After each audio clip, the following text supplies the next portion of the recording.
Thank you very much for that warm welcome. I've come here tonight straight from Brussels, which is more than can be said of the Prime Minister, who's still there. But I've heard in the last 10 minutes that a deal has now finally been done. So perhaps we could put David up for an Oscar.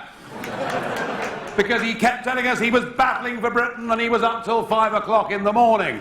A deal has been done, but what kind of deal is it? Just think back 3 years to that Bloomberg speech.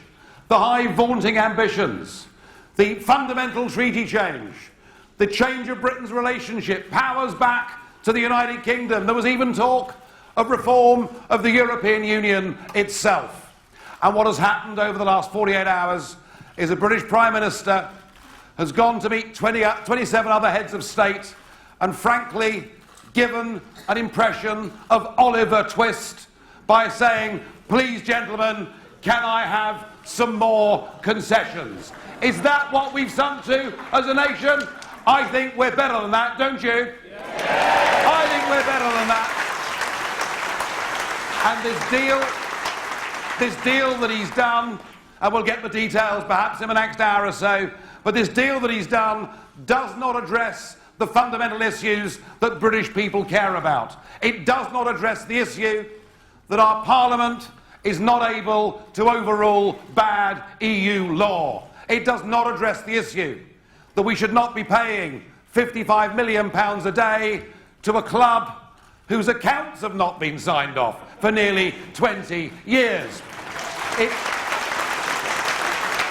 does not address the fundamental issue and the number one issue in British politics, which is that we have a total open door to over 500 million people. It does none of those things, and yet, after a cabinet meeting at 9 o'clock tomorrow morning, there'll be a press conference and the Prime Minister will tell you he's won this amazing deal, that we've been given permission to limit migrant benefits for up to 4 years. Well, even that deal is no good, because the European Parliament have the ability to pick it to pieces and veto it, and any other promise of what will be written into a future European treaty can be struck down by the European Court of Justice.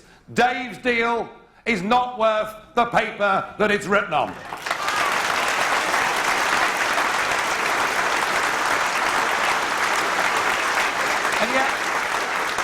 And yet when Donald Tusk wrote to him on the 4th of February, he said the deal looked so good that he would now, in a referendum, vote for Britain to join the European Union. Well, let's have a little think about that, shall we? Imagine the Prime Minister saying, I'm calling a referendum on June the 23rd to ask you, the British people, to join the European Union. Yes, I know that since Simon de Montfort we've had a sovereign parliament, but really this is now rather outdated, and wouldn't it be better if henceforth 75% of our laws were made elsewhere? He would say that our Supreme Court hasn't been doing a bad job, but really, wouldn't it be better to hand over the ultimate judicial power in this country to a court in Luxembourg, staffed by people, none of whom are actually judges? He might say, I know you've been familiar with the idea that a nation-state controls its borders, that a nation-state can decide who comes to live, work and settle in that country. But for goodness sake, we wouldn't want to be like Australia in the modern world, would we? I mean, the idea that we should stop people coming into our country who've got criminal records just shows you how Australia's changed, doesn't it, really?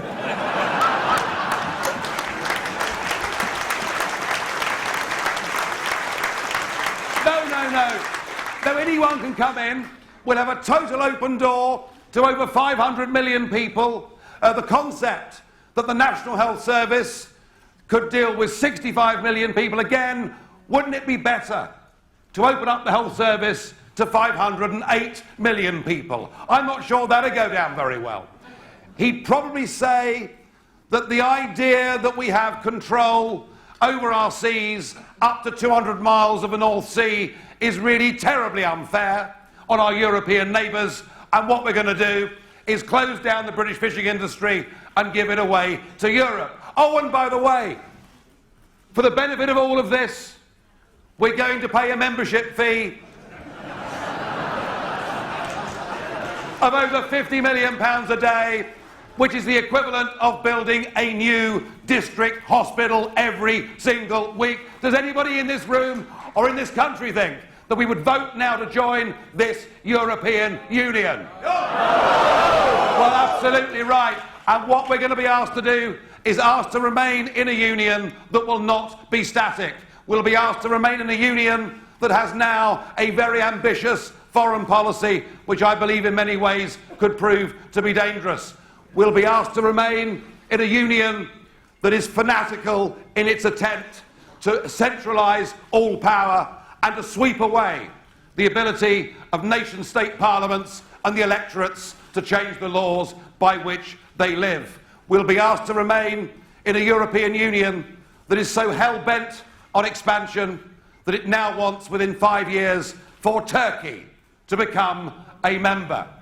We'll be asked to vote to remain in a union whose currency is clearly a failure, where tens of millions of people in the Mediterranean have been impoverished, and we'll be asked to vote to stay in a union whose migration policy, as expressed by Mr. Juncker, and then by the one that seemed to be inevitably heading as the greatest modern German leader, but not any longer, Angela Merkel, whose disastrous decision to say, "O come, all ye faithful," has led to 1 million people settling in Germany in 1 year, and now we see Schengen under collapse. We're being asked to remain in a union that has no popular consent anywhere in Europe, asked to remain in a union that, when it was frank with the peoples of Europe, when it said it had a constitution, saw the French and the Dutch reject it, and yet ignored their will and pushed on with the Lisbon Treaty. We'll be asked to remain in a union that now resembles a burning building, but the good news, folks, is there is an exit door, and I suggest we take it.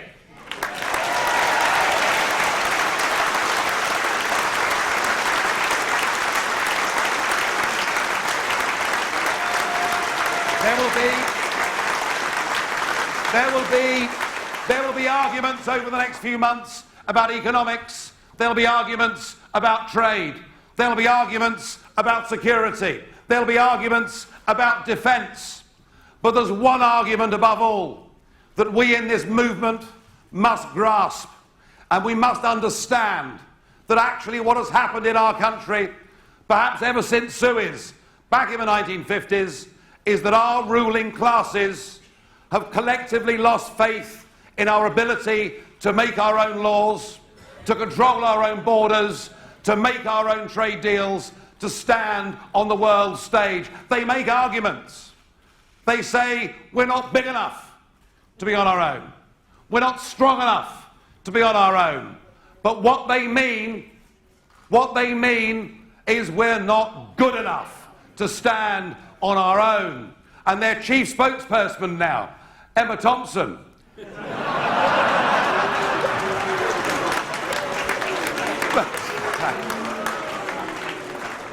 well, Peter Mandelson thinks the same thing, doesn't he? Tony Blair thinks the same thing, doesn't he? Nick Clegg thinks the same thing. And, oh, did we get more booze for Clegg than Emma Thompson? I can't believe it.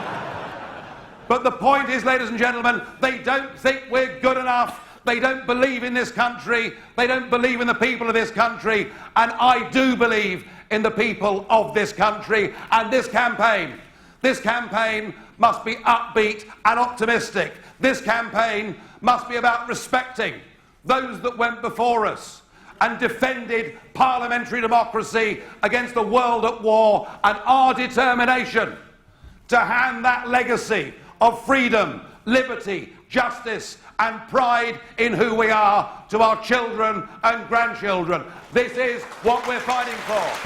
This is what we're fighting for. You didn't frankly have the balls to put country before party.